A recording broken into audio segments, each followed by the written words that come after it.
and welcome to episode 120 of the PowerScore LSAT podcast. I'm Dave Killorn in Napa Valley. And I'm Jon Denning in Los Angeles. John, another LSAT has come and mostly passed. Mostly gone. How are you feeling? Feeling pretty good about this one, actually. I mean, I can tell you this weekend nearly broke me, but we got through it. I think we got a lot of interesting things to cover. You had a lot on your plate this weekend. Both you and I talked to a significant number of people, so I know we were busy, but I think you were busier than I was. If I wasn't, then I pity you. I'm sorry for you, because it was rough, man. But, I mean, it was a big test, which we've discussed before, and we'll get into the numbers in a bit. That's to be expected. And frankly, there was a lot of interesting things going on. They pulled out more sections than usual over the past few days, as we'll see. Mm-hmm. Yeah, we've had an expansion in the number of sections used, the content used compared to some prior tests that were smaller. That's not a big surprise. It just makes life more difficult. So, I mean, obviously, the most important thing here is not the LSAT, but what you're drinking. So let me hear about that. Some well-earned cocktails here. As we'll see, and for those of you who maybe don't know, one of the games and one of the sections ended with a game about wine and beer. So that seemed like a pretty obvious choice for us to pick. I went beer. I suspect, knowing you, you went wine. Yeah. Mm-hmm. Given the time of year, I've got a really nice pumpkin spice. No, I'm just kidding. I'm just drinking a Guinness. Can you imagine? Well played. No, right there. Grossly played. I've just got a good old Guinness. When in doubt, go with the classics. One of my favorite beers of all time is Guinness, so I certainly approve of that. And as you correctly surmised, I've gone with wine. I just prefer wine over beer in general, especially if you're going to drink a lot of one of those too. But there's a little vineyard about half a mile from my house called Trespass, and they make a bottle called Intrigue. And I thought that was appropriate for some of the elements that we'll discuss this evening. So it's a bottle of Trespass Intrigue, which is mostly like Cab and Merlot and Cab Franc. Pretty good. Let's see how good your instincts actually were, your intuitions here. What year is it? The wine or the no, the wine. No, not now. I didn't have that a week. It's 2022, John. Okay. How much have you had to drink? It is 2019. I think you'll find, I wondered if we were going to get a hit there. People who are listening to this will see in just a minute that that's a relevant year for some of us. Yes, it is. Discuss. I don't know if that was intentional, but if it wasn't, well done. I know that this wine wasn't harvested in July of 2019, but it was harvested soon thereafter, if that helps. There you go. Some foreshadowing. Before we get to it, though, song choice. And I think we both pretty much instantly agreed on this one. Pour one out for Coolio, who passed away. It's been about a month now. But we decided to play. Yeah, I think he died on the 28th of September. But we decided we were going to toast Coolio with Gangster's Paradise, or Gangsta's Paradise. He's an icon. He is, or was. Yeah, poor Coolio, gone too soon, but at least we get to celebrate. So there you go. Gangster's Paradise is the tune. It's a pretty cool song. It is. So if you haven't heard it, go track it down. Anyway, let's move on. Let's get right to the main event. The LSAT World. Mainish. Yeah. Indeed. So first things first, there is score preview. Just as a reminder, we've talked about it before, but score preview is now available to all test takers, including those who've already taken the test and didn't purchase it in advance. So whether it's your first time or your fifth, you can still buy score preview for this. It's $45 in advance, $75 if you buy it now. And I don't think it's available to purchase quite yet, but it will be in about 3 or 4 days. Yeah, they go into a little hibernation period. Mm-hmm. And we've said this before, we typically think that for the majority of test takers, it's a good thing to have in your pocket. Yeah, it's a psychological tool as much as anything else. Yeah, and it forestalls any, ultimate disaster. So anyway, we've got this October test of which we've had the main administration days, but for some of you listening, it is likely that you maybe had a problem and that you're taking the makeup test for October. Mm-hmm. And so that means your makeup test is coming in a week or so. The content that we talk about today will not be used on that test. So if you're thinking, I'm going to get a preview of my exam, unfortunately, that's not the way they do it. Which is why we're able to do this podcast now as opposed to having to wait another week. But yeah. That is, I believe, October 25th. Should be next 6 Tuesday. days from now. Yeah, next Tuesday. Next Tuesday. Mm-hmm. Then you got another LSAT right around the corner, John. Less than a month away. I'm going to need some Guinness. I need a lot more Guinness. Yeah, November 11th and 12th, Friday and Saturday. Really the same exact pattern as we had here. It'll run Friday and Saturday as the main days. You'll have some Tuesday testers, and you'll have a makeup test for that the following week as well, which hopefully no one listening to this needs, but it will be there. That's exactly right. And then scores come out at the end of November. The 30th, that's right. At which point you will have a single day to turn around and consider registering for the January LSAT, the first one of next year. That's on Friday and Saturday, January 13th and 14th. And like I said, the registration is December 1st. So if you take November, you'll at least have a result in hand, assuming you've done your writing, before you need to make a decision about January. That's nice. And the reason we can do that with November and January, not October and November, is there's a month off in between. There's no test in December. Finally, a break. Finally, a break. Yes. And if you are taking November or January, we invite you to come to one of our free seminars that we do on the LSAT. There's several of those coming up. There's one on October 26th about parallel reasoning, always a hot topic with a lot of really cool solution strategies. There's one on November 9th about comparative passages and reading comprehension. And then another on November 29th, which, John, I think you and I are flying out that day, if I don't mistakenly recall, a Logic Games webinar on circular games. And if you want to sign up for those, it is free. It is powerscore.com/free seminars with an S on the end of it. That's right. Yeah, that parallel in particular is fresh on my mind. I just taught the parallel lesson in the course that I'm doing right now last week. And it was not just a big hit. I think I changed a lot of people's minds about the nature of that question type. You saw a lot of people go from very scared and intimidated to almost like eager to go practice the homework. I think they were ready for me to end the class so they could go try some on their own. That's a really fun idea. I've said many times that parallels is a maligned question type, and you often hear, various materials talking about it, like, oh, it's too long, it takes too long, you can't do it, you don't want to waste the time. And I'm like, they're actually easy for the most part if you know how to solve them. And there are some really structural, systematic ways to go about that. Talk about that in that webinar. So if that sounds interesting, join us. Yeah, so appealing to us. In fact, that we did an early podcast episode specifically on parallel questions. So indeed, way back, like episode 4 or 6 or something like that. Yeah. We couldn't wait to get to that. So near and dear. Also near, if maybe not quite so dear, the October test itself. Let's get into speaking it. of, Speaking of, here we are. So the first thing is to always remember is that the score release is coming up on Wednesday, November 2nd at 9 a.m. Eastern Time. And even if you take that makeup test in a week, you will still get your score at the same time as everybody else. The only thing that would cause you to be delayed in getting your score is if you didn't have a writing sample on file. Mm-hmm. So if you don't, go do the LSAT writing relatively soon and you'll be just fine. So retakers, everybody gets it at the same time. And then as John already noted, that January registration is about a month later, so you'll have time to think about whether or not you want to take that that January test. Right. So let's talk a little bit about the October administration itself and take a look at the size of it, because as we said before, this was a bigger test. We saw a bunch of tests this spring that were like 8,000, 6,000, 9,000. This one came in scheduled at 20,000 plus. It won't actually be 20,000 because a number of people won't show up on the day. But let's take a look at what we had.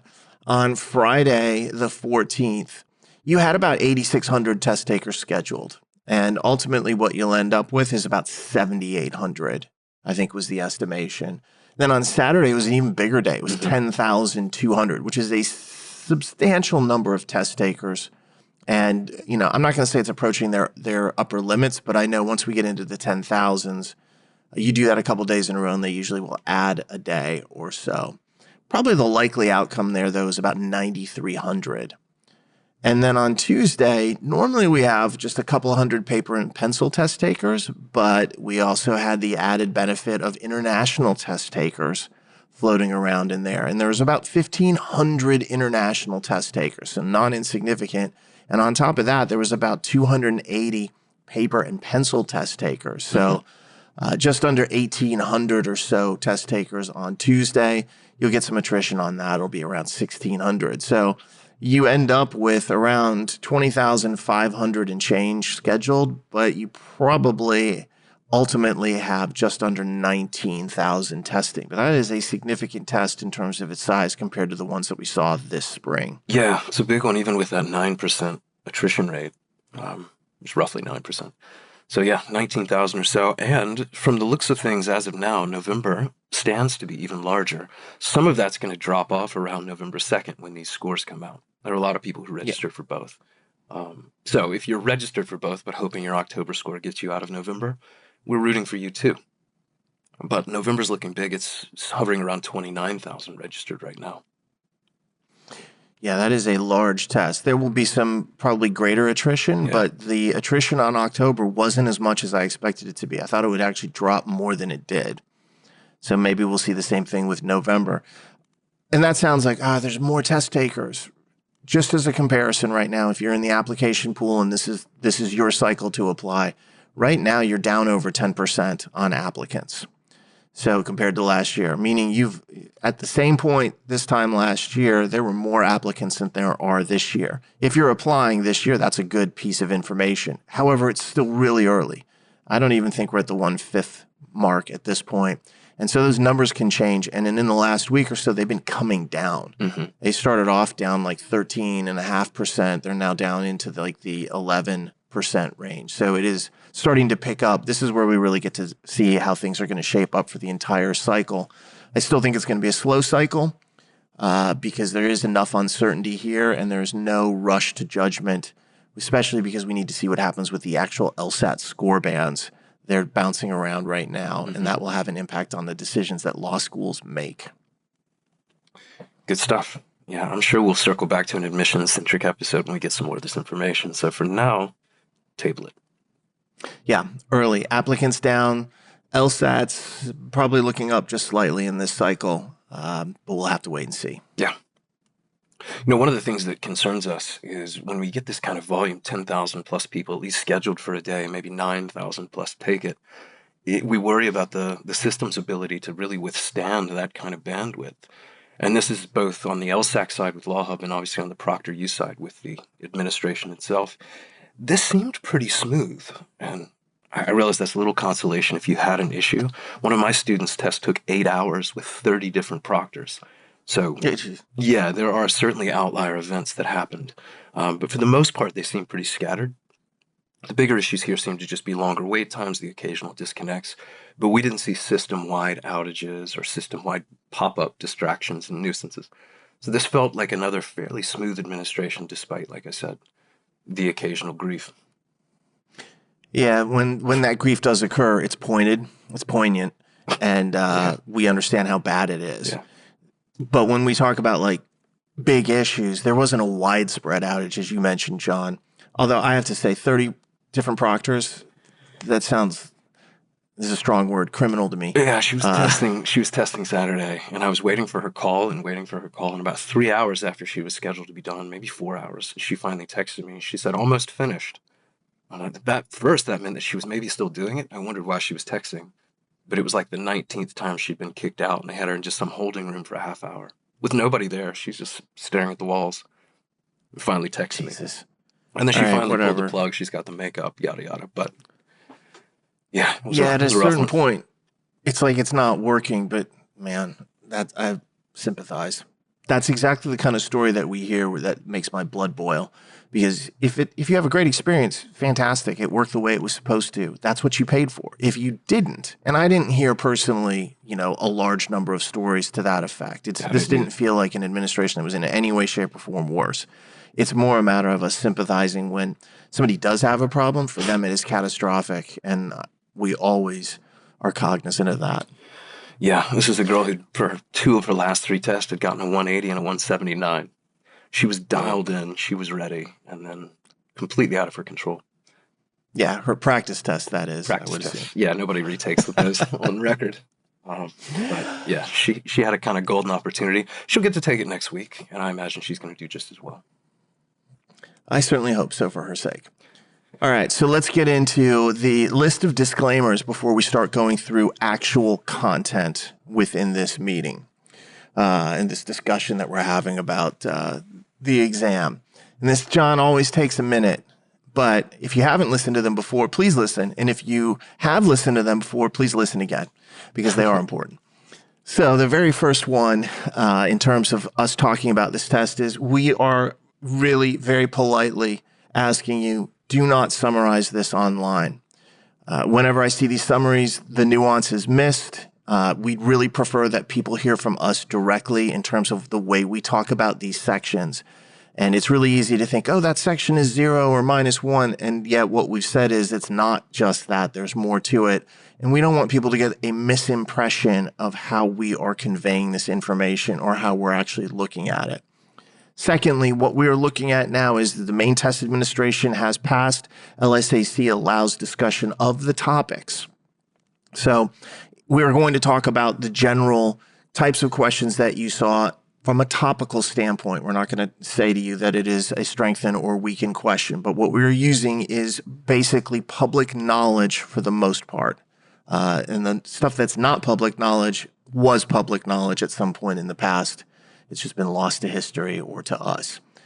I will give the same reminder I always think whenever I watch people talk about this test after they're done. Section order is meaningless. You can have the identical section order as someone else and not have the same section content. And even if you have the same section content, you might have it flipped on your experimental. A lot of times people are like, my first RC was so tough and my second was easier. And then someone else comes in and says, no, mine was backwards. What happened? Nothing. You just had the sections in different orders. Sections and orders change all day long. Kind of adding to that disclosure of public knowledge, remember, after the LSAT, you're allowed to talk about generalities. But don't get specific. Don't talk about specific solutions or answers. They want you to wait until the main testing days are over. I will give a reminder that in almost all cases, taking the LSAT for real feels worse than taking a practice test. It's just not the same thing, and there's a negativity bias that creeps into your recollections. So just be aware of that. Most people walk out of the real thing feeling worse than they have on almost any practice test they've ever taken. And when we talk about difficulty and we say something that's easier or harder, it's all relative. I've said this many times before. We think all LSAT sections are difficult. So when we say something's easy or easier, we just mean, hey, it was really hard. It was just not as hard as some of the other super hard sections that were out there. Also keep in mind that the test makers are actively attempting to confuse you by placing the same topics in multiple sections. We've seen this many times before. Just because you had an LR on a topic and someone else had that same topic doesn't mean you had the same exact section. That happened on this test. It happens on almost every single test. That can happen with RC. We've seen it in games and logical reasoning. They do it everywhere. It's intentional by them to make it harder for people to figure out what section is unscored right after the exam. And then, of course, our estimations of what is real and experimental are based upon certain assumptions about reusage, namely that prior scored sections weren't experimental sections, so be aware of that. So if we saw something that was used as real previously, unless there's something unusual going on, and occasionally there is with makeup tests and so forth, we assume that that section is scored. It's also possible that you don't hear your section below. If that's the case, it may be that you didn't remember the questions, or maybe you got it confused with different sections. This kind of thing happens. It also may be that you had a section or some content that wasn't used as widely as other types of content that was out there. Information is somewhat limited, and if we haven't heard about the use of a section, it's really hard for us to cross-reference in our database where it came from. So if you're like, wait, I didn't have that or any of that, first check your memory. And then secondly, ask yourself, wait, was I possibly a person who, I didn't share that information so nobody knows? And then last, same as the first, John, please do not summarize this online. We really hate that. Every time I see that, it makes me unhappy. And usually because I'm like, that's not what we said, or that's not how we conveyed it. And so we just would ask if somebody says, well, what was it? Send it to our podcast, please. It's free. It's easy to access. It's not that difficult to just go right to the timestamp and figure out what we're talking about. And that's it, John. It seems like a small request for what we're putting out there. So fair enough. Why don't we do this then, Dave, as we get into these tests, because really there were three different, I don't want to call it versions, but like instances of the administration. There's the main domestic test. There's a paper and pencil test that was given on Tuesday. And in this case, it's not always the case, but in this particular time, there was also an international test that was given roughly around Tuesday, depending on where you live in the world. Why don't we start with the international? The paper and pencil and domestic, I think, are going to be the bulk of the conversation, largely because they overlapped. But the international was something different, at least from what I saw of it, I think what you saw of it. So if you're game, let's begin there. Let's do it. All right. So what we saw with the international test actually was a repeat of a test that we have seen before. Nothing strange there, but in this particular case, it was a reuse of an exam first given in February 2018. So all of the old February tests were always non-disclosed, largely for this reusage reason, for this purpose. The February 18 test is one of the more recent ones that they've started to reuse, but we have seen it before this week. We saw this used heavily for the June 2021. Was that still a flex test, or had we moved on to the new format? I think we're into the still flex. Yeah. So the June 2021 flex. So we've seen this test before. We recognized it pretty quickly, and this is what we actually saw given for the internationals. I'll make a quick nod to the crystal ball as well, because that June 2021 test is one that we told people was very likely to see some action here. We saw it overseas this time, but we did refer people to the podcast episode where we talked about it. We've mentioned this in the crystal ball. Here we are. So I don't mind a quick back pat for this prediction. All right. So with that said, Yeah. Want to dive into the content? Yeah, what you want? Logic games, reading comp? You read all those disclaimers. You get to pick. Trying to catch my breath. Why don't I do games and you do wine? Okay. So here were the logic games. We only saw one section of games used. In other words, I didn't see any experimental games getting kicked around. But these were the real games, again, from February 18, June 21. The first game was about student seating arrangements. I believe the second game was about lectures in upper and lower lecture halls. There was a game about, I think my favorite one, guards investigation in a museum.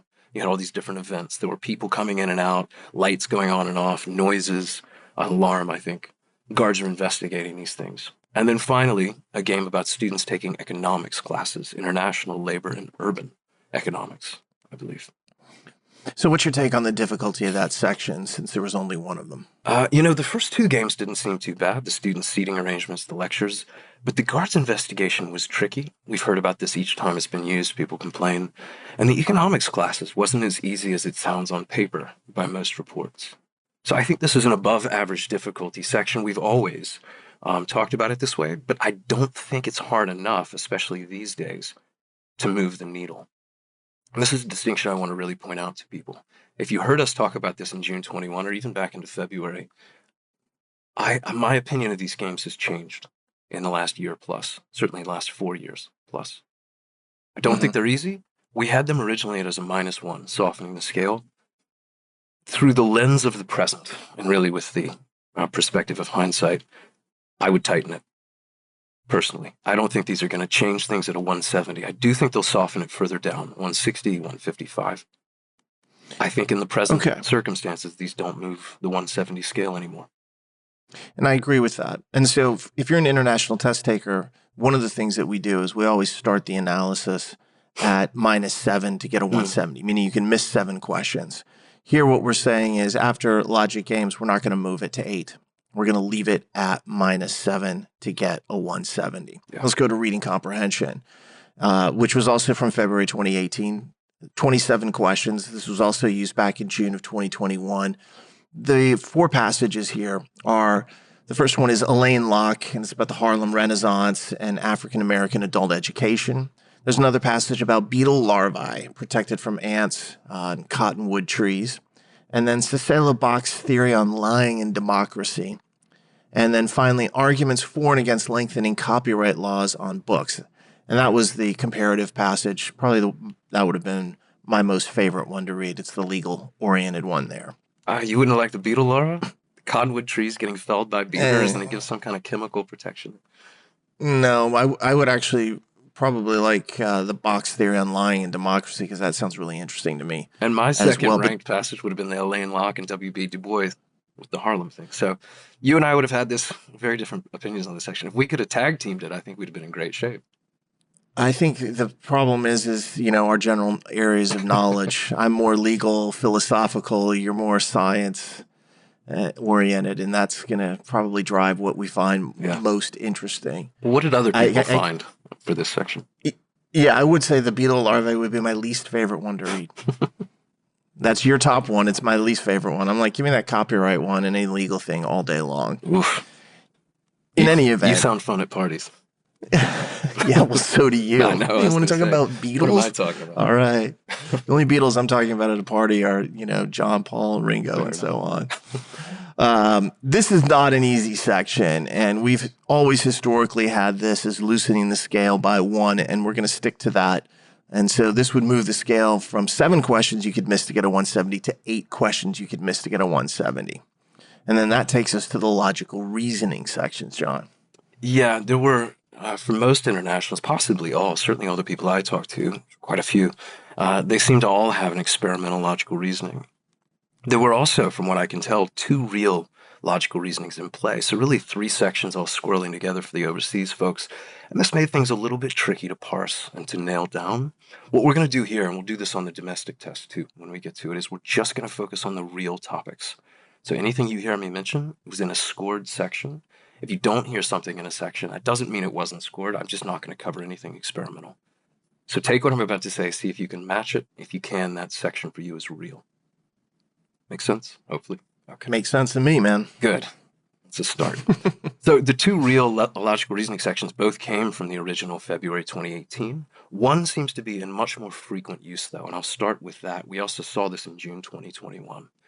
This was a section that had questions on increased drug testing in bike racing in Europe, so doping kind of thing.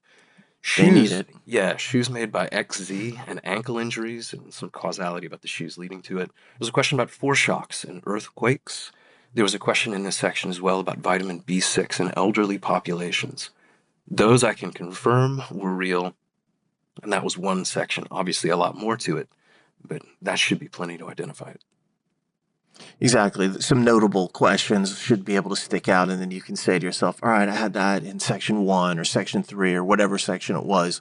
That will help you distinguish what was scored and what was not. We know that that's a scored section.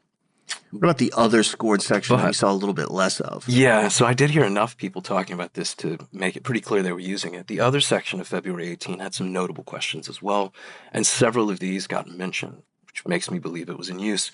Here are some of the questions in the other section that I know were there. One was about the role of a campaign manager. I suspect this may have been a political or presidential campaign. A moral dilemma, and one of the most recognizable ones was Japanese bells from the 11th and 12th centuries. That original section with Japanese bells also had some standouts. I haven't heard these as much, but it's entirely possible that these were there too. If they were, they're real. One about the movie E.T., the extraterrestrial, and then one about brown bats and white noise disease. Those are February 18 scored questions. They were in that original section with Japanese bells. So a bit of a lifeline there. If you recognize those, they counted too. How would you take the difficulty of those 2 sections, depending upon which one people had? This is one where my opinion hasn't changed from the original take. I don't think either one of them moved the needle. So I'd call them both zeros in terms of loosening or tightening. Yeah, they're not having an effect. That's the 0 there. And so ultimately what you end up with, if you had this international test and you had either of those LR with it, is you end up with a scaling of -8. So you could miss 8 questions for 170. And I'll point out, if you're like, wait, I didn't have that LR, remember, after the LSAT is really easy to forget some of the topics. Sometimes people come out and they're like, I can't even tell you one topic. So it's easy to have that kind of like lost in translation moment with this test. And if you're like, no, I'm certain I didn't have either of those and I had something different, unfortunately, we didn't hear from you. And if we haven't heard from you, we can't include that information in the whole process because it means that we didn't get it from any instructor, we didn't get it from any student, and there's nothing connected to this test that suggests there's other LR out there. So yeah, I'll put one more for misinterpretation up onto the viewing platform here, which is I had one person say I had all of those questions. In other words, the real ones from one section and the real ones from another. Of course, my immediate response was, no, you didn't. There might be some similarities in topic. Maybe there was a question in the one about vitamin B6 and XC shoes about morality or somebody running a campaign. But they are separate. They are different. No one had all of those. Yeah, it is really easy post-test to start thinking, wait, I hear someone else talking about questions and I had something similar. This goes back to the point I made earlier that they actively try to confuse people. We've seen this before where people have had lengthy debates online about like, no, I had some of those and some of those. They're mixing and matching questions inside sections. They're not doing that. They're not. There is no evidence to that, and there's a ton of evidence that is contrary to that. However, I can tell you, having done this for many, many years, memory after the exam is very faulty. It's a stressful, energy sapping event, and people come out really not very clear about how they feel and what they saw. For example, I've had people insist to me this game was first. And I'm like, everyone else says it was second. No, it was absolutely first. Test comes out later on. It was second. I've had so many experiences over that I always take everything with a grain of salt when we're listening to recall about this. This is why we actually don't just take one person's word for anything. We piece it together with all the information that we have in our database, with what our instructors are passing along to us, and then we try to connect it to tons of other students to confirm. That way, one person's faulty memory isn't then affecting the information that we have for this test and really information for future tests as well. Yeah. So the last point then, that lands everyone who took the international test, at least who had those sections, at a -8 for a 170, which means you can miss 8 questions to get your 170. If you're comparing that to the June discussion with this content, you will notice it changed a little bit. For good reason. We're living in the present, and things do change. Yep. They change in terms of like the context by which you're being judged and viewed. Scalings change. They change in terms of difficulty. They have here. They may make small changes to the test and the sections themselves as well. That's a good point. -8 is what the scaling is for that. Let's move to the paper and pencil October LSAT. Let's do it. And this part will be mercifully quick because the paper and pencil testers, at least that I was in touch with, had the same test as the domestic people on Friday and Saturday. So we can jump right past that and just lump everybody together. And that was easy. Let's move on. Like I said, so if you took it on Tuesday and you're like, wait, you guys didn't do a special section. Yes, we did, but that section was the same as everyone else's. Yeah, your section's coming. So let's talk domestic. All right, Jon, I'll let you open the conversation there. All right. Well, look, one thing I feel like, it's not quite the elephant in the room, but it does bear a quick note, is how did we do with our crystal ball? There's a lot of fanfare that goes into these crystal ball webinars that we do. This one in particular was so well attended that we felt the need to make it free to everyone after the fact. So we've made this available to people, whether they were there, registered, not, PowerScore student or otherwise. Let's talk about how that went. I want to do this in 2 parts.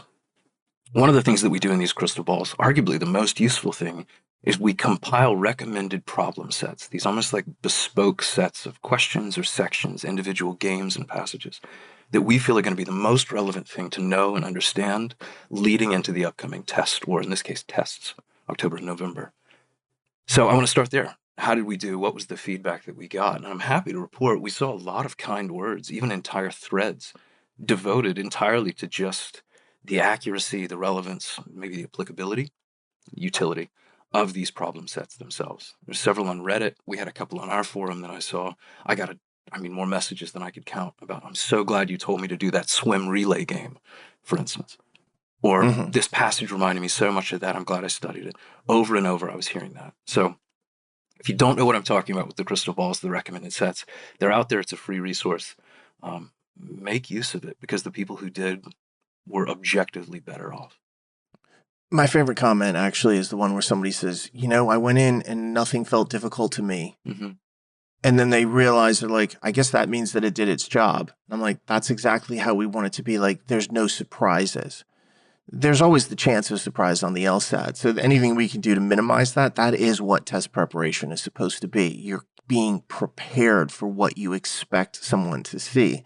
That's why we change it each time and tailor it according to what we think they're going to use, the directions that they're taking, things we've seen in past experimentals. It's always different and often substantially so. Occasionally, if we think they're going to use a game and they don't, we'll have that persist from one problem set to the next problem set. But it's always selected with purpose. And even if the exact type of game that we're thinking is not going to show up, it's going to be something similar that we see in a different game we might select, or reading comp and so forth. All right, so that's the problem sets. I got a lot of good comments back too. Like, glad I did those. And usually it's connected to, man, I saw that passage or that game on this, and I was really glad I'd done this game that you recommended. I'm like, I am too. Yeah, that's what makes this fun. You guys recommended this game with the exact same numerical distribution options. I knew exactly what to do with it. That kind of thing. I love that.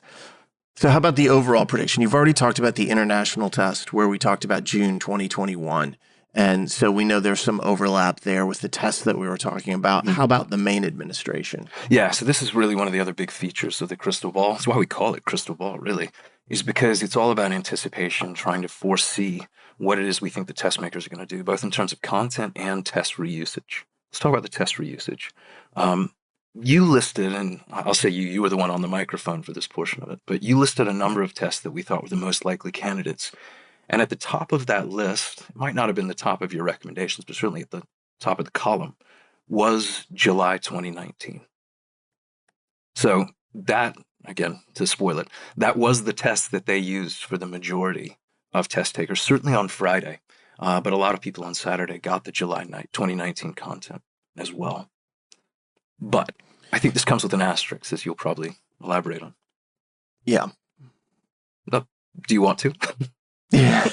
I thought you were going to add a little bit more there. Yeah, that was a chest that test has been one that I felt has been an outlier because it should have been used a long time ago. And I kept saying, it seems like they don't want to use it. We listed the podcast episode for it. We're like, look, it's podcast episode 20 where we recap that.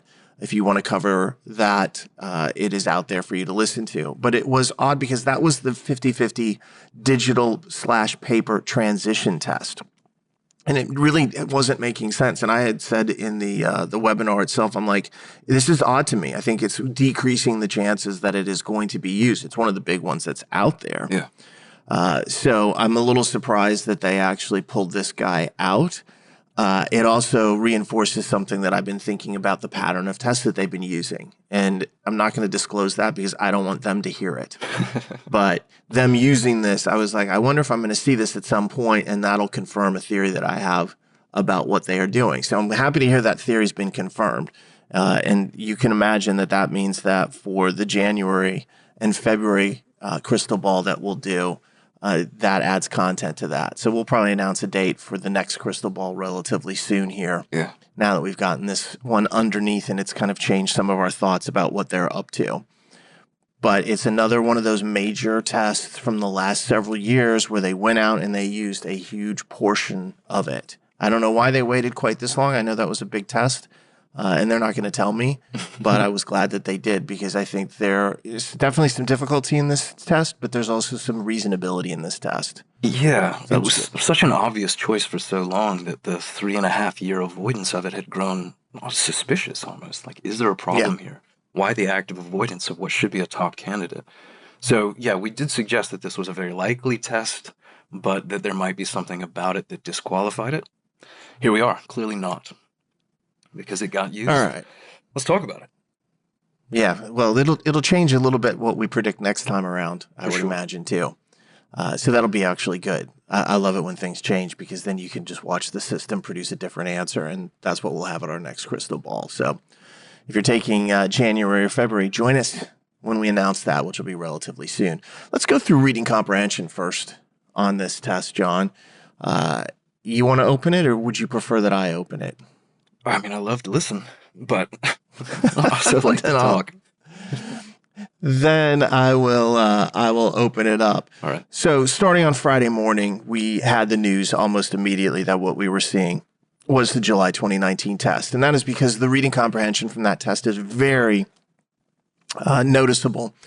And it is 27 questions, and it has a passage about the renovation of the Louvre in Paris in the 1980s and the construction of that iconic glass pyramid, which was designed by I.M. Pei.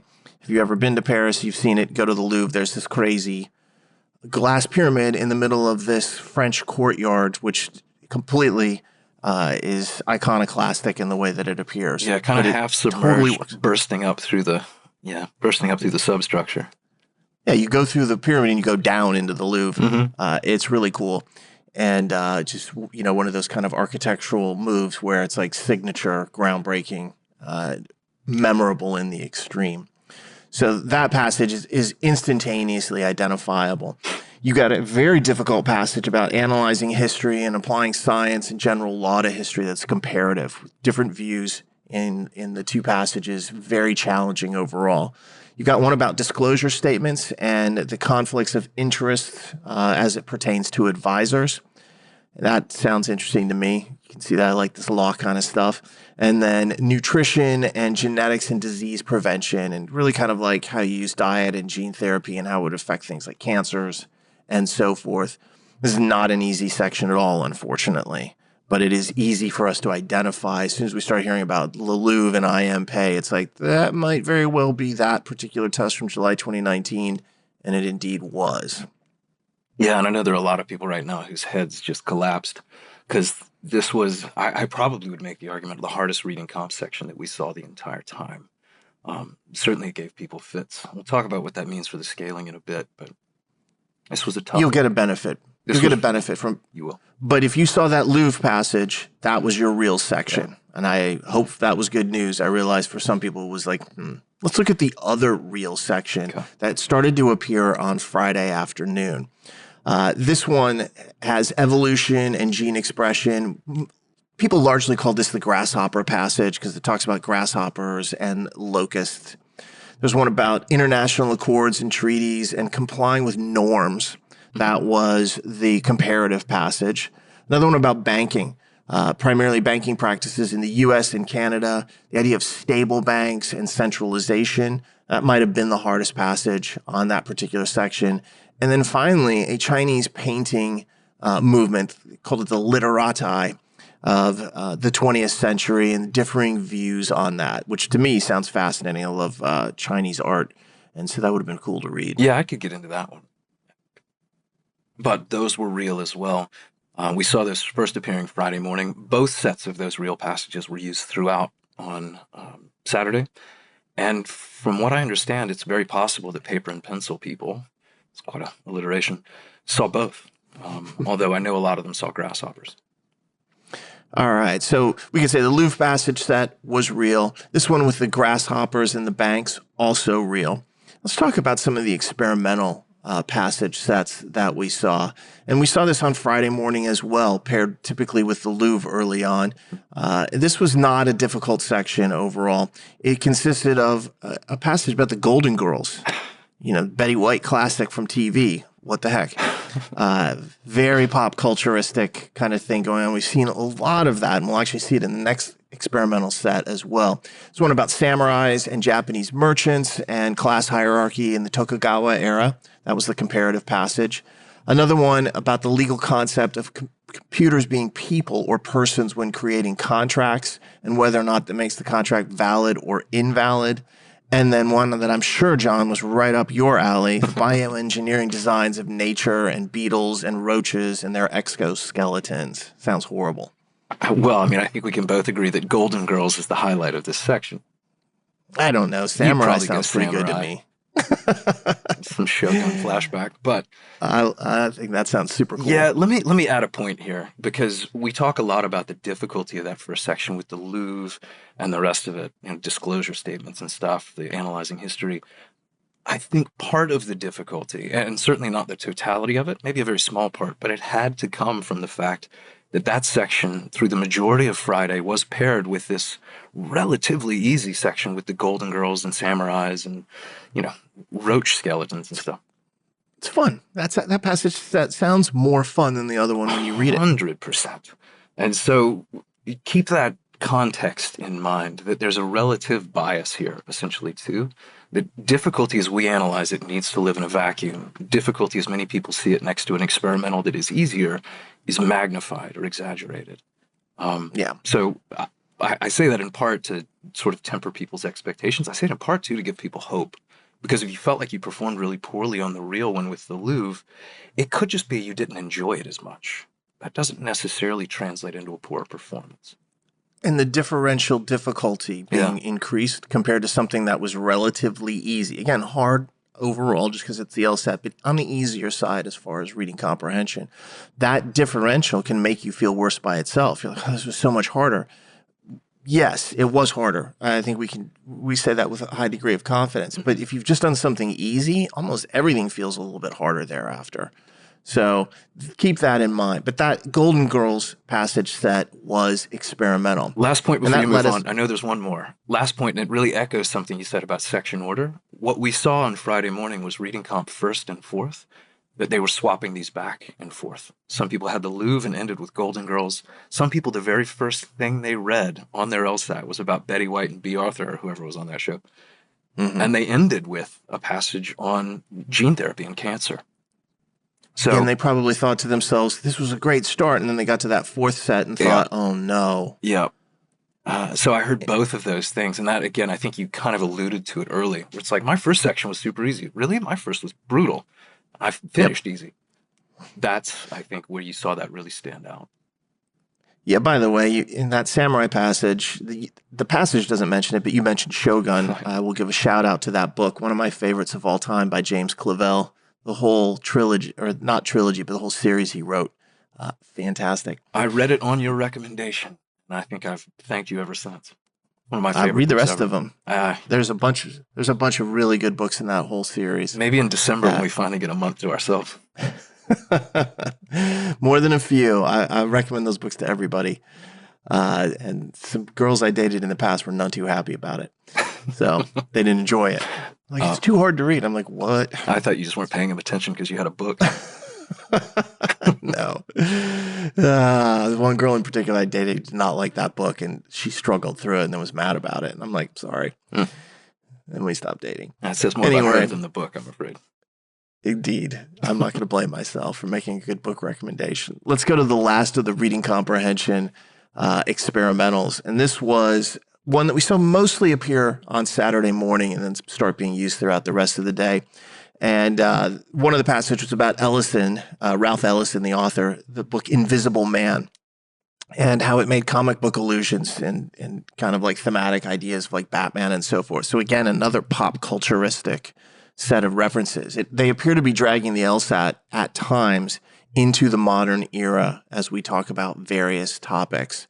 We've seen some things where I know that we've been like, wow, they're really talking about something relatively current and modern within pop culture. If you see Batman or the Golden Girls on this test, you think that's pretty modern. Yeah, Vampire Fiction on, I think, the last test where they talked about the movie Twilight. Yes, whatever that's not a book I recommend to people, by the way, John. Yes. Yes. Spare yourselves. The whole thing is funny to me. Let's go to another passage in that experimental. And that was independent jury research and juries having access to the internet. There was a passage that sounds super cool to me about the Mayan city of Tikal and building a reservoir and using filtration and various minerals like zeolite to cleanse the water. And then a comparative passage about top-down versus bottom-up thinking and perceptions and experiments that might well have been the hardest passage of that grouping. But again, this was an experimental section, 27 questions. This was on the easier side. And those experimentals being on the easier side, if somebody had 2 reading comps, that made the other 2 real passage sets that were scored feel even harder than they were. And they were already feeling pretty hard. Yeah, I saw the Ellison Invisible Man one in the Mayan city infiltration stuff. There were some complaints to that, but it definitely wasn't as hard as the passage said it was compared or paired up with, which was the grasshoppers, typically the grasshoppers and the banking and the literati art movement with China. So again, just keep in mind, difficulty here has to be singled out. It can't be done with these types of relativistic comparisons. Yeah, I mean, I'd probably prefer to have the second pairing. Not to say that they were always paired, but oftentimes the grasshopper passage sets were paired with the Invisible Man passage sets. And I like that because they seem to be closer in difficulty than the other 2. Yeah, I agree with that. There was a stark difference in difficulty between the Golden Girls and conflict of interest with advisors and analyzing history through scientific or philosophical views. Yeah, it's pretty clear what the loser is there. All right, so we'll come back, but to the reading comp at the end when we do the scoring scale matrix. But you can see the 2 scored sections there, hopefully very clearly. Let's go on to logic games, which part of the reason I chose the wine I did, Trespass's Intrigue, dealt with this a little bit because there was some intrigue in this in terms of determining what was real and what was not. Yeah, let me start us on firmer footing, and then we'll begin to drift into the muck. Again, July 2019, this we saw first straight away Friday morning. So if the reading comp with the Louvre and the rest hadn't confirmed it, this certainly nailed it down pretty clearly for us. 23 questions, again, from July 2019, real games Friday morning. They were these four, I believe, in this order. It was the order of rooms being renovated in a house, gem storage, that sort of thing. There was a game about a labor dispute with 3 different factors involved, so labor, management, and arbitrators. There was a game about 6 patients being assigned or treated by 3 technicians. And then what would I think have been my favorite, at least topically, it ended with a game about a robot exhibit on Tuesday and Wednesday. How the robots were, again, exhibited or displayed on both of those days. That was the hardest game, by all reports, but that was the 4 that we know were real.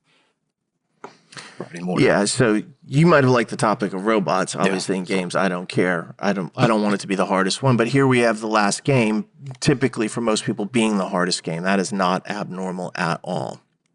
Yeah. And again, just because that one game was hard doesn't mean that the section was impossible or anything like that. It just means that, as usual, there's often 1 or 2 games on every given LG that are harder. The bigger question when we come to scaling will be, was that game hard enough to pull it and change the scale? So we'll come back to that a little bit later. Then we had kind of an interesting scenario as Friday went along. You want to talk about that one? Yeah, I mean, this is something we have touched on before, but always found our way out of. But it's the ultimate dread, is that they use 2 new sections and never split them up. One is real, we know. One is experimental, we know. But unless they come from a past test or unless they're given to someone in isolation independently, as long as they keep them together for the duration of the test week, there's not a perfect way to determine which one counts and which one doesn't. And that is precisely what has happened, I believe, Dave, for the first time with logic games here. It's the first time that we've seen it where they kept them together and then didn't split one of them out at a later point or at some point and isolate them. That doesn't mean we don't have our ideas as to what's real and experimental. We'll address that first. Let's talk about the 2 sections, because everyone who had them will be like, yeah, I had them together, and it's been hard to tell what's what. Yeah, this is one of the weird ones where if you can recognize one game, you'll know all 8. Let's start with one section. Again, 23. We saw these Friday afternoon, both as a pair, start to appear. Here was one section. The topic itself that started, no one could seem to remember, which is usually a good sign. I know that seems strange that people wouldn't remember, but it means it was so familiar, so normal that people didn't pay it all that much attention. What it was is just ordering 6 variables. But here's where things get recognizable. The second game in this section was about appointments for 6 people, Monday through Wednesday. The next game, very recognizable, musician or composer putting together a quartet with 3 different instrumentalist types, violins, cellos, and piano. You had to pick from those and create this 4-part group, the quartet. And then finally, the last game was students in an art show being displayed at 3 galleries, September through November. It was a tricky game. A lot of people had trouble with that. Again, the last game being hard, not a big surprise. Often the 3rd or 4th game is going to have a higher level of difficulty. So that was one of the sections, and that was paired repeatedly. We didn't see any exceptions to this, as a matter of fact. It was always paired with another section. Let's cover that section right now, too. Sure. Here's the other set of 4 that we saw, again, every single time with the ones I just told you. 23 questions. Started with a game about sending people from 3 divisions, marketing, research, and technology, to some event. A game that took us a little while to pin down in terms of topic. Game 2 was about sequencing 6 flowers, petunias, and tulips and things. Third game there was, and this was the real, I think, deal breaker for a lot of people, a multi-level, multi-use building with 4 different types of floors, commercial, residential, professional, and I think multi-use. This was very tricky. And then it ended with a game that inspired our drink choices, which was drinks for a retirement home party. And you had 4 different beers and 4 different wines to pick from to make a group of just 4 drinks. John, that's my retirement home that I'll be going to when that happens. Oh, hook me up to the morphine. I'm going stronger than Guinness. Bring it. But I take your point. There you go. So those 2 pairs of games, one section again with the quartet one section with the multi-level, multi-use building. We only saw those together. None of these were independent or isolated, so we couldn't use the singular existence of these to identify it. So what we had to do basically is scour our deep backlog, our archives of content, to see if we could match something to a past usage. And we caught a little bit of a break here. We could. That game that I've touched on a couple of times, and I've mentioned it specifically for this reason, with the quartet, the violins, the cello, the piano, that game has been used before. Only once that I could find, but it was used on the February 2018 Sabbath Observer test. So February 2018 was given on a Saturday. Sabbath observers get to take it later, and they get a different exam. They did. On the Sabbath Observer test, some people had an experimental game section. Of those people, some of them had this game. Now you think about Which is how they do it. The tiers that I just had to go down to get to this. It wasn't a main administration. It wasn't a real scored game. It wasn't for everybody. February 18 Sabbath experimental games had this game on it. And what we have seen previously and what we expect now is anything that has been used previously as an experimental that appears again as potentially real tends to be real. Tends to be. Yeah, I'm very precise with my words here. Trust me, I'm being careful. And I'm emphasizing that. So as it plays out here, the other section about the multi-use building, we can't find anything on that historically. That's typically what you see when a new section is being tested out. There's no prior information on it because the questions have never been used before because they're now being shown as experimental.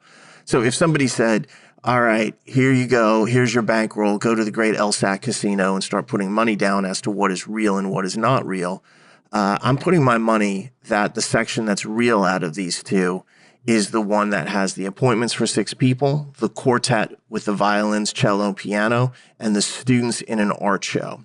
That's where I would be betting here. Is there a chance that that's not the case? There's always a chance. So the answer to that is yes. But the evidence suggests that the multi-use building and 4 beers and 4 wines game, as fun as that sounds for me, is less likely to be the real games and is more likely to be the experimental games, which I think for most people is good news because that multi-use building and beer wine section was rough.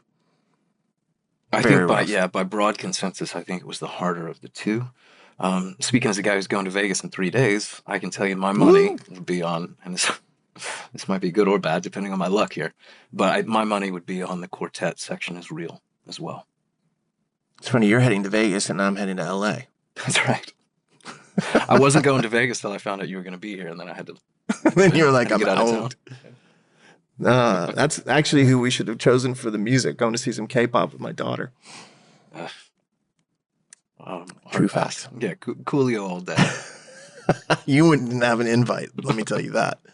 You were not invited. Thank you. All right. So again, that quartet section is the one we feel is most likely to be real. It's not as solid as some of the other proclamations of this is real or this is experimental. There are times when we know absolutely beyond a shadow of a doubt. This time it is quite clear that they intentionally kept everything together in order to break people's ability to figure that out. Yeah. We caught a lucky break, on a test from years ago on a Sabbath administration where we can see that they have used this game and it is substantially the same in terms of how it was put together.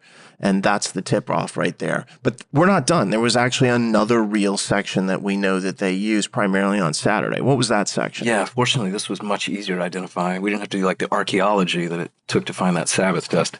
The final section of games that we saw tested, and this was tested by itself, so we know it was real, started Saturday morning, ran through the day, and I believe some people even saw this on Tuesday with the paper. 23 questions. These were the 4 games. There was one about visiting countries, so France, Germany, Italy, and Spain.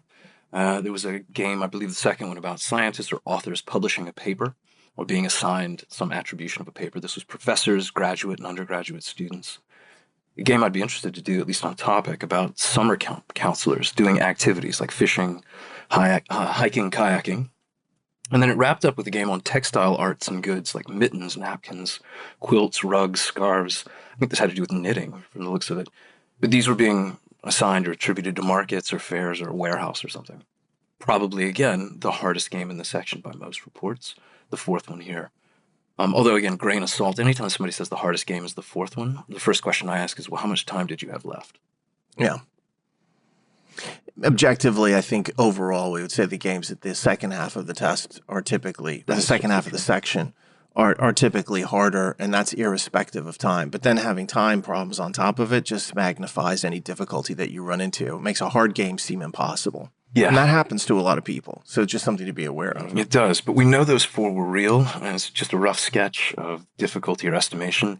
They seemed far more manageable than the two pairs that were just the pair, the two game sets that we just talked about with the quartets and the beer and wine.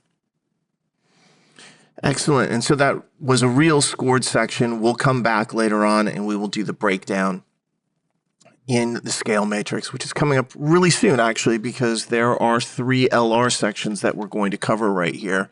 And I'll just dive right into them. So we've said this many times that figuring out the scored logical reasoning is probably the toughest thing because it's 25 to 26 separate events in each section. And somebody says, oh, there was a question about contracts. There could be many different types of questions about contracts, and we have to move, more deeply into the analysis to try to figure out, is it the same question? Sometimes it's easy to figure that out by the description. Sometimes it's really difficult. So we largely don't spend our time, at least in the podcast, trying to explain this was experimental, these were the topics. We're going to focus on what we know was real and we have comfort with. And the very first section was one that showed up on Friday morning. It showed up with the rest of July 2019. It was 26 questions. And here's a few of the topics. This was a real LR section. Bleaching of coral reefs, sperm whales and echolocation, deposits of bacteria on bird feathers, woman buying an expensive truck and the cost of insurance for said purchase. And then I'll add another one in there, lactose intolerance and digestion. So that section, if you had those question topics, that was real. I think a fair section overall, and that came from that July 2019 LSAT. So as we saw it on Friday morning, we knew immediately they're just using a good portion of this particular test right here. Yeah, and I think we both instantly perked up to see if they were going to use the other real section from July 2019. They did not. So, annoying, because that would have made our lives even easier. It would have been like, look at that. Now we have 2 of the sections. So Friday afternoon, they started weaving in another section of LR, this one also real. This was most notable by the appearance of a question on fairy circles, which if you're an LSAT student, you might think to yourself, fairy circles, haven't I seen that before? Yes, you have. Back on PT 85, which was the September 2018 LSAT, there was a question that was very similar in terms of the construction of the stimulus. This wasn't the same question. I know some people were like, I swear to God, I've seen this question before. You've seen features of this question before, but it was a different type of question. There was some additional information in there.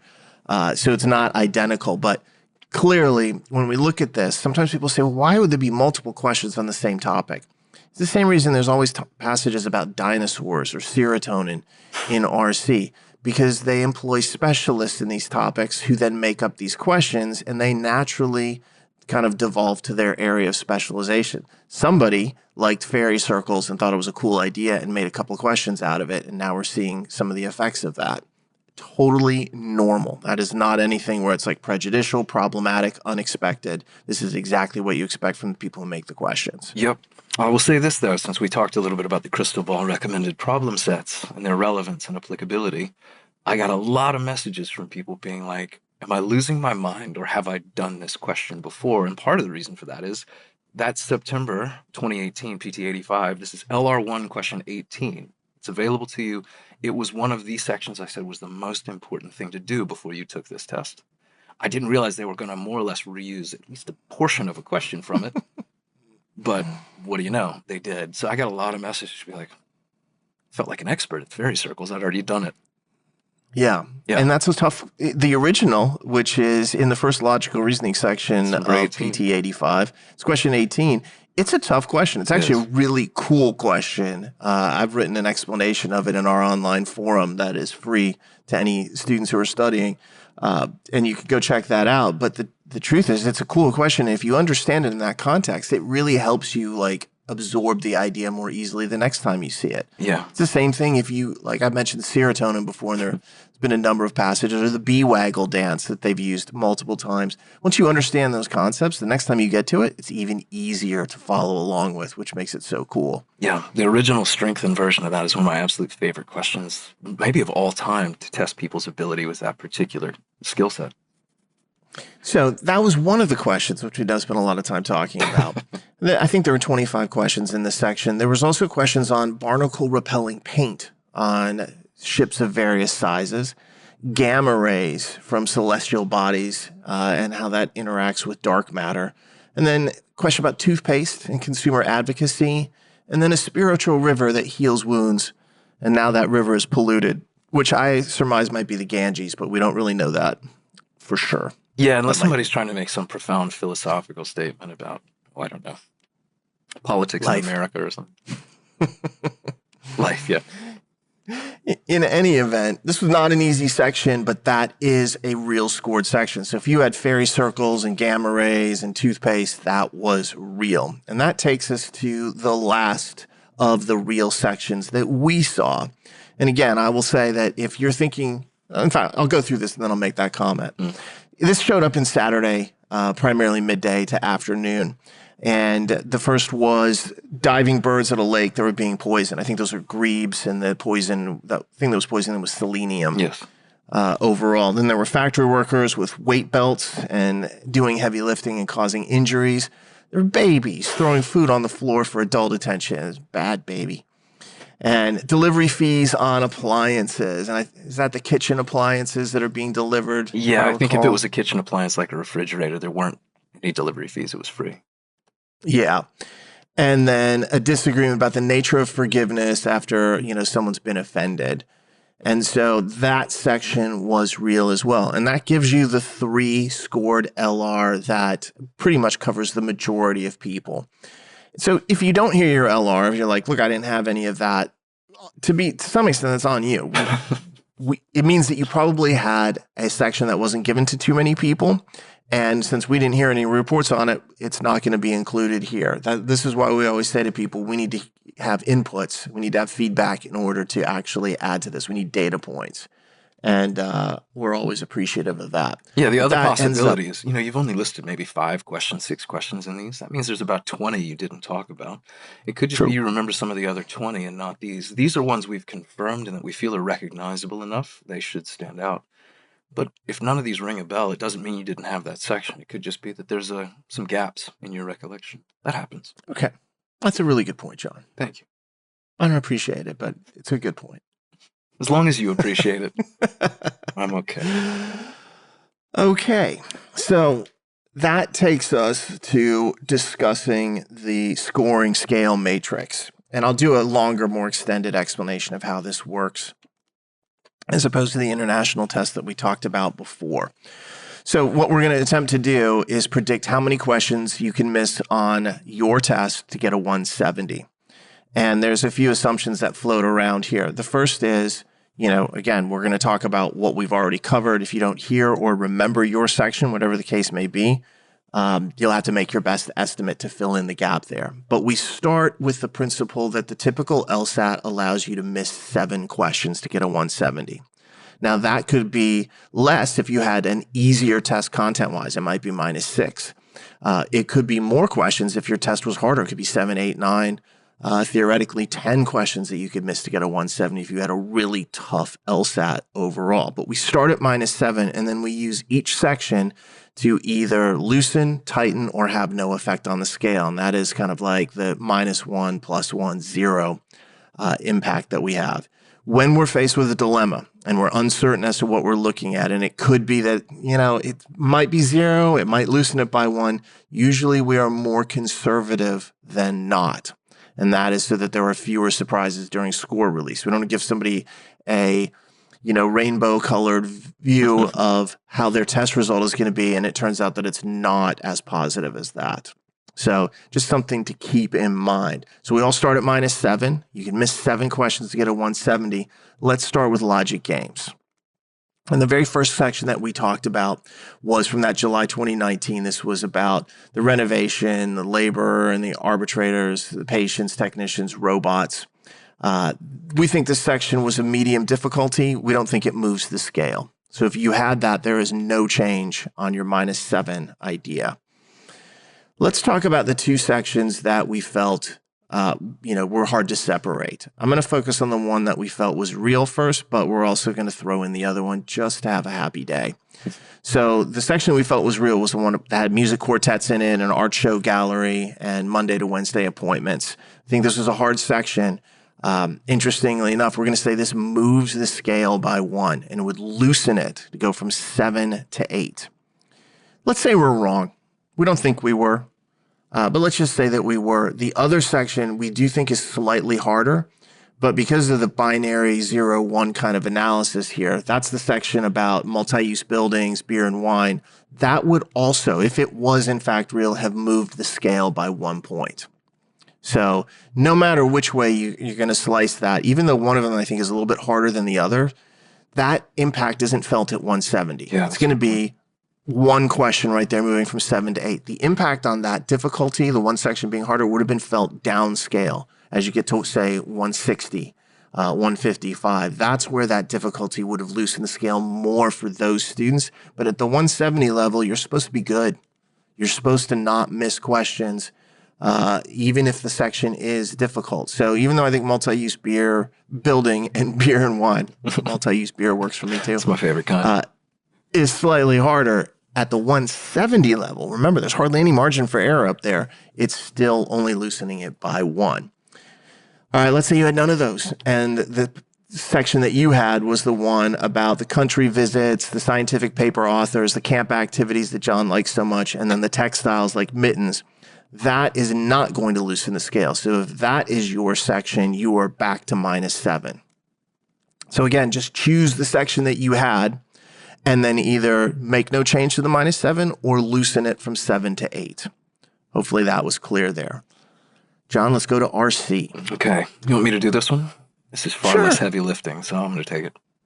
Hit it. Yeah. First thing we saw, again, Friday morning, right out of the gate, July 2019, reading comp. This is the one about the Louvre and the pyramid, analyzing history, disclosure statements, and then genes with diet and disease, cancer prevention and things. We've said it before, I'll say it again. This was a really tough section. I didn't see anybody who came back after having seen this, even comparing it to the Golden Girls that it was typically with, say that they felt like it was normal or easy or on the easier side. So this is going to loosen the scale as well. If you were still at a -7 after the logic games Dave just explained, this is going to take you to at least a -8. If you're at a -8 after the games Dave just explained, this is going to take you to a -9. When I say at least, I don't think there's any way people got to a -10 yet. Would you agree? Yeah, I think that what you're looking at is downscale difficulty again with that Louvre passage. That it's going to, at the 170 level, not move it a whole lot. At the 160 level, it's going to add another question to it. This is like that classic, almost like 1.5. It's got that half-point increment idea to it. Yeah. Especially when you compare it to the other passage, which I'll leave to you again. Oh, yeah. So we saw this on Friday afternoon. We saw it a lot on Saturday. This was the real section. It was new from evolution and gene expression, the grasshoppers, international norms compliance, banking, and then the Chinese painting. This one didn't seem as hard as the Louvre section, but I still think it's hard enough to move the scale at a 170 by 1 point. So again, same deal as with the Louvre. If you left the games discussion, you just gave it a -7. This passage set takes you to an 8. If you left games at a -8, this would take you to a -9.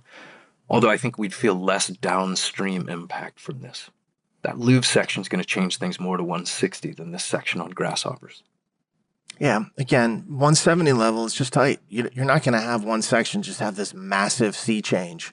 Not at the 170 level. At the 150 level, yeah, you can see more of an impact because that difficulty is transmitted down through the scale and amplifies as it moves downward. Yeah. All right. So now we've got LG and RC taken care of. Let's do the 3 LR sections. So again, that first one that we saw Friday morning, July 2019, this is the one about coral bleaching, sperm whales and echolocation, the lactose intolerance, and so forth. We think, this is a 26 question section, I believe, and it is in the middle. And so it is not going to have a effect either way, plus or minus on the scale. It is a zeroed out impact. Let's go to the one we started seeing later on Friday, and we saw it through Saturday as well. This is one we just went off about fairy circles and barnacle paint and the spiritual river. This section, by all reports and from what we can tell about the content of it, is harder than average. This, we think, moves the scale by one and loosens it again. And then last, you have the section that we saw largely on Saturday, which dealt with the poison birds, the grebes, and the selenium lake, the appliance delivery fees, and the idea of forgiveness. This is also in the middle. This is not going to move the scale. I think it was 25 questions, and it's a zero impact there.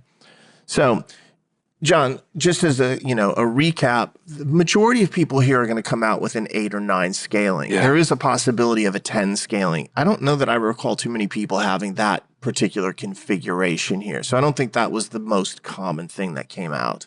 Yeah, to me, the only, call it reliable way to get to 10, I think, would be if the flowers, the multi-use game, beer and wine, if that section was real. So I think that was the hardest of the 4 games that we saw. If they also then had the Louvre passage set, and then they had the fairy circle and the barnacle paint and the spiritual river, I think that unique combination could produce a 10. I think it would be hard to get to 10, even though our numbers suggest it, if the quartet section of games is real, and then you had the evolution in genes with grasshoppers, and then you had the fairy circles. To me, that's probably a 9. But again, notice there's so many combinations here, it's tough to say. Yeah, that's a difficult, but they're always on the easier side of difficulty. Yeah. And this is where the nuance of this becomes tough. It's why we really don't like to go beyond 170, because 170 is easier for us to see. 160 gets very cloudy. Here, there's so many combinations. We're not going to dive into that pool of going to 165, 160, because there's a fair variation in difficulty throughout all the sections that we have. But you notice there are multiple of each one of these that are in use. You've got around 18 possible combinations. They've had more in the past, but 18 is a lot of different variations. And I want to take a moment, Jon, to just address the question that we get all the time. Somebody was saying, well, how do you do this? How do you make the estimation of the scaling difficulty? And I've gone through it many different times on various forum responses I've given. We've done it on the podcast before, so I'm not going to go incredibly in depth. But I will point out that it is not just one thing. First off, of course, we talk to students and, we get impressions there. That is probably the smallest part of what we do, even though from a work standpoint, it's the biggest, because it takes a long time to talk to people, and we're trying to help them as well and make them feel a little bit better about their experience. Those are just data points that we use largely to confirm the content was there. We already know that the impression that students have after the test can be really muddled at times in terms of what was difficult and what was not. And some students are better than others, some are clearer than others, some are more specific than others, and we take all those things into account. That's just one of the points. It's not that we're just listening to students saying, oh, that's what it is. We also have instructors who give us reports about the test and who have taken the test. Those obviously play a much bigger role. There's also history in the form of the database that we use where we connect all these things together. We've got extensive notes. In some cases, our knowledge of these tests is vast. Yeah. Would be the best way for me to actually put it. And I'm not going to be more specific than that. Let's just say we know quite a bit about certain aspects of tests. And we can use that to, make an estimation of the difficulty in a really specific way. And so there's all sorts of different things. And then, to be honest, Jon and I have been doing this 20 years each. And so we've got a lot of experience in terms of making assessments about difficulty. We've done every single LSAT that's ever been released. We're very familiar with all of this stuff. That helps. I don't think that's the biggest component. I think that's just kind of like the frosting on the cake.